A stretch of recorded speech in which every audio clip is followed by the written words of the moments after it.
और अब खबर सम्राट अशोक से जुड़े सबसे बड़े विवाद की। वरिष्ठ लेखक और नाटककार दया प्रकाश सिन्हा ने यह दावा किया है कि सम्राट अशोक औरंगजेब जैसे थे, क्योंकि उन्होंने औरंगजेब की तरह अपने भाइयों को मरवाया, अपने पिता को कारावास में डाला। सम्राट अशोक पर इन बयानों से बड़ा राजनीतिक विवाद खड़ा हो गया है। जिन सम्राट अशोक के स्थापित चक्र को राष्ट्रीय प्रतीक बनाया गया, क्या उनकी औरंगजेब से तुलना की जा सकती है? क्या सम्राट अशोक ने औरंगजेब की तरह अपने भाइयों की हत्या करवाई थी?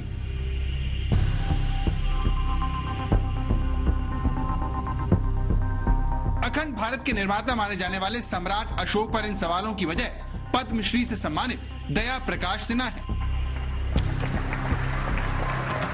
दया प्रकाश सिन्हा एक लेखक और नाटककार हैं, जो अपने नाटक सम्राट अशोक की वजह से विवादों में आ गए हैं।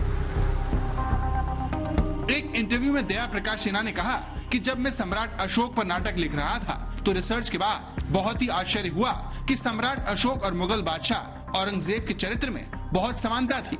दोनों ने जीवन की शुरुआत में पाप की और उसे छिपाने के लिए अति धार्मिकता का सहारा लिया। दोनों ने अपने भाइयों की हत्या की और अपने पिता को कारावास में डाल दिया। अशोक का चरित्र बहुत ही रोचक है। उसने अपनी पत्नी को जला दिया था क्योंकि उसने एक बौद्ध भिक्षु का अपमान किया था। सम्राट अशोक के बारे में दया प्रकाश सिन्हा की इस विवादित टिप्पणी का बिहार में विरोध होना शुरू हो गया है और उनसे पद्मश्री वापस लेने की मांग भी हो रही है। सम्राट अशोक के बारे में इससे पहले किसी भी साहित्यकार ने ऐसी टिप्पणी नहीं की है, इसीलिए अशोक को बहुत बदसूरत और कामुक बताने के दावों को कई इतिहासकार खारिज करने लगे हैं।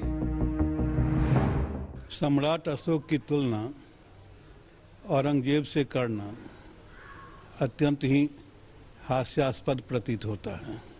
सम्राट अशोक को एशिया ही नहीं बल्कि पूरे संसार का सर्वश्रेष्ठ सम्राट माना जाता है। प्रियदर्शी अशोक इसलिए हो गया कि उसका रूपांतरण हुआ। जब वह बौद्ध भिक्षुक हो गया, उसके बाद उसके जीवन में आमूल-चूल परिवर्तन आए, जो परिवर्तन औरंगजेब के जीवन में नहीं आया था। भारत में सम्राट अशोक के शासनकाल को स्वर्णिम माना जाता है, इसीलिए उनके बारे में की गई इन टिप्पणियों ने एक बड़े विवाद को जन्म दे दिया है। सुजीत झा, पटना, आज तक।